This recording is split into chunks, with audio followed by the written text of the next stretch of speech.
Standard 7 is solving inequalities. Solving an inequality is a lot like solving an equation, except your answer is going to be an interval, not just one number. So let's go ahead and solve this like I'd solve an equation. I'm going to divide each side by 3, and I get x is greater than 6. That doesn't mean x is 6. That means x is all numbers greater than 6. So I'm going to show that several different ways. It's common to show it on a number line. So there's 0 on the number line, there's 6 on the number line, and the answer is all numbers greater than 6. So I'm going to need to shade everything to the right.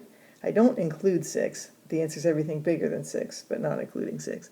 I'll show that with an open circle here at 6, and then I'm going to shade everything to the right. I'm also going to express this answer in interval notation. The answer is really the interval between 6 and the biggest number I can think of. I'm going to call that number infinity. So I'm going to write 6, comma, infinity, and I'll put parentheses around that. Next, let's try another example. I'll solve this just like I was solving an equation.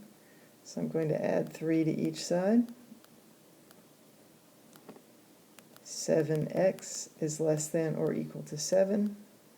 Divide each side by 7. And then x is less than or equal to 1. So let's also show that on the number line. There's 0. There's 1. Everything less than or equal to 1, that does include 1. If I put 1 in place of x, 7 times 1 is 7 minus 3, that's 4. And 4 is less than or equal to 4. So since I include 1, I'm not just going to put an open circle, I'm going to put a closed circle. That means I included it. And I'm going to shade everything to the left. So interval notation, the interval I have here is everything between the smallest number I can think of, which I'm going to call negative infinity, and 1. And this time I'm including the number 1. The way I'm going to show that is with a square bracket here instead of just a parenthesis. In the last example, when I put the parenthesis next to the 6, I did that because it was an open circle. If you have a closed circle, you put a square bracket. Now let's try an example with a negative in it. The negatives make things a little bit strange, so we'll see what happens here. Divide each side by negative 7. I get x here. What you need to do if you multiply or divide by a negative is switch the direction of the inequality. Let's see if that worked. Let's pick a number less than 3. Let's try negative 4. Negative 7 times negative 4 is positive 28. 28 is greater than 21. So that means it did work to switch around the direction of the inequality. I'll show that on the number line. Here's 0. Here's negative 3. Everything less than, I'll put an open circle because of the less than, and I'll shade everything to the left. In interval notation, I'm going between negative infinity and negative 3, and I need to put a parenthesis at negative 3 because it's an open circle. One more example. Let's try a big long equation. So first of all, I'll do the distributive property. 6x plus 2x minus 6 is less than or equal to negative 2x plus 5. So combine like terms on each side of the equation.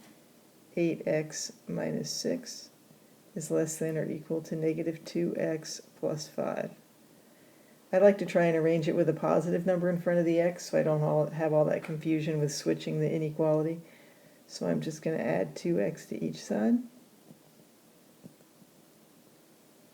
I'll get 10x minus 6 is less than or equal to 5. Let's add 6 to each side.